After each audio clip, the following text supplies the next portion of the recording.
আমি বিশ্বাস করি যে 11 জন ক্রিকেট খেলে না। দর্শক, চরম লজ্জায় হুহারা হারল বাংলাদেশ। আর তাই বাংলাদেশের এমন হারে সংবাদ মাধ্যমে এসে লিটনদেরকে হুমকি দিয়ে যা বলল নতুন বিসিবি আইনুল ইসলাম বুলবুল। দর্শক, বিস্তারিত জানুন পুরো প্রতিবেদনে। সিরিজের দ্বিতীয় টি-20তে বাংলাদেশের বিপক্ষে আগে ব্যাট করতে নেমে 201 রানের পুঁজি দাঁড় করায় পাকিস্তান। সিরিজে টিকে থাকতে হলে এই ম্যাচে জিততেই হতো বাংলাদেশকে।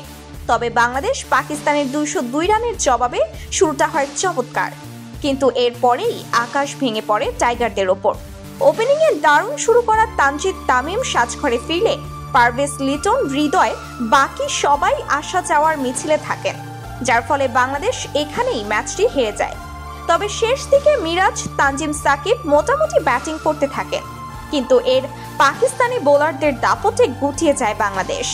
আর অবিশ্বাস্যভাবে এক ম্যাচ হাতে রেখেই টি-20 সিরিজ জিতল পাকিস্তান। আর তাই বাংলাদেশের এমন বেহাল করুণ অবস্থা দেখে নতুন বিসিবি আমিনুল ইসলাম বুলবুল বলেন, আমাদের দলের অনেক কিছুই পরিবর্তন করতে, দলের ওপেনিং থেকে শুরু করে পুরো দলের অবস্থা, তাছাড়া কোচদেরকেও পরিবর্তন করতে হবে, তাহলে আমরা আমাদের রিদমটা ফিরে পাবো।